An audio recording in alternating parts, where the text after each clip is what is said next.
Hey y'all, hey! Welcome back to my channel. All my late but blooming babes. It is me, your host, Adam.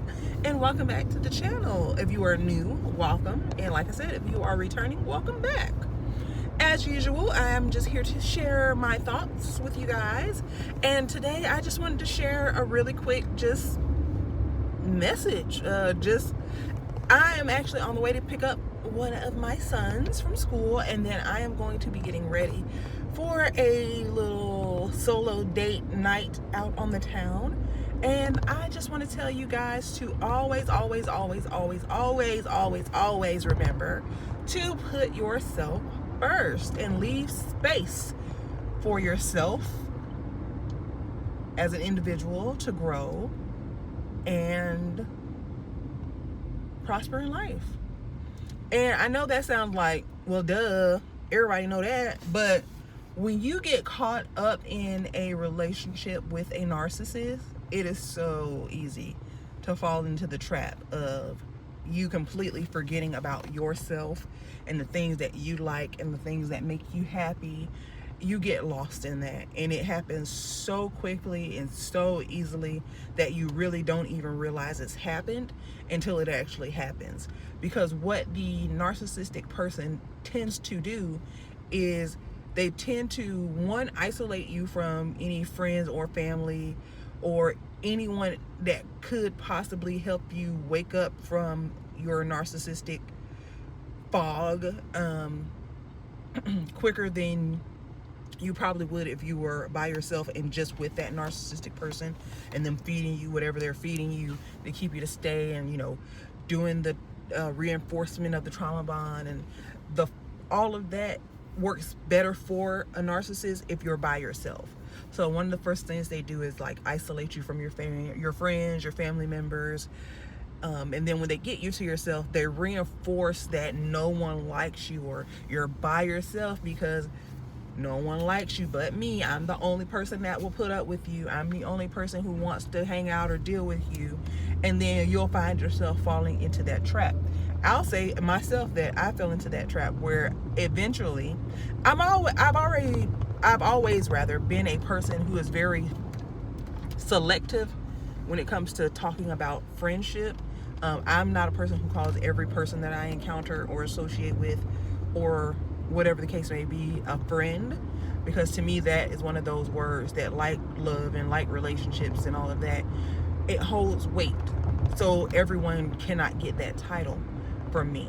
So I had a select handful of friends that I felt like I could trust and all of that good stuff.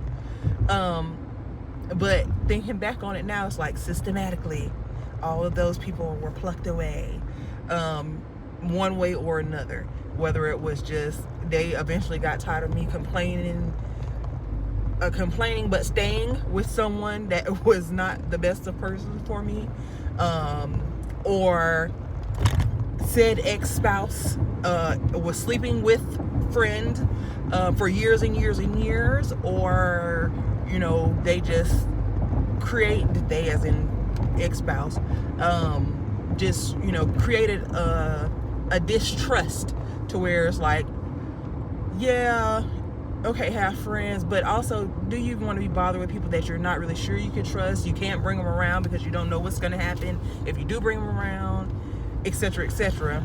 And then it becomes so embarrassing that you're even staying in a situation like that, that those people who haven't left or fallen off on their own accord, you will eventually push them away because you're so embarrassed about the situation you're in but can't seem to pull yourself out of because you're stuck. So there's isolation that happens because the narcissist really wants you to validate them all the time, to stroke their ego all the time, to reaffirm them all the time. You will find yourself focusing all your energy and attention on them. So that means what they want to do, what they need, what they like, what they want to go see. You focus all of that energy and attention on them to where you don't give any of it to yourself, and you literally become a shell of who you are and who you were before you met this person and who you are in present while with said person. You forget that. and you really, like I said, you don't realize all that you have not only gone through, but all you've given up in a relationship with this type of person.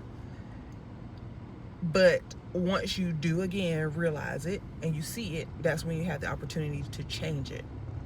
And in changing and healing, one of the first things that you will find yourself doing is reconnecting with yourself. And when you reconnect with yourself, that opens up the whole world of possibilities that you completely forgot existed. And they may not have existed when you were in that relationship, but now they do. So in that, you get to take advantage of that.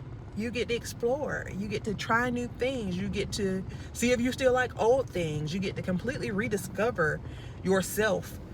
And that can be scary because it's just like meeting any new person. You have to ask the right questions. You have to get to the root of things. You have to really sit with yourself. But if you do that work, it is so rewarding and so fulfilling. And you are so capable of doing it. And you should do it because there's only one life to live. This version of you only will circle the sun so many times. And when this vessel has been used for all it's going to be used for, this version of you will die. And you don't want this version of you to die unfulfilled or with regrets or wishing and hoping and coulda, shoulda, woulda-ing. You don't want that to be your life at the end of the day. So once you do find the strength and the will to finally leave it alone, and when I say it, I mean that person, that relationship, that family member, situation, whatever it is, and you decide that you're going to really lock in, focus, and discover who you are in this moment, so many things open up for you. You really, like I said, discover so much about yourself. And I'm so excited. Like, in me discovering about myself, I am going to a comedy show. I've never been to a comedy show. Now, before I would have, oh no, or oh, I want to go, but would never go because the person I was with did not want to go.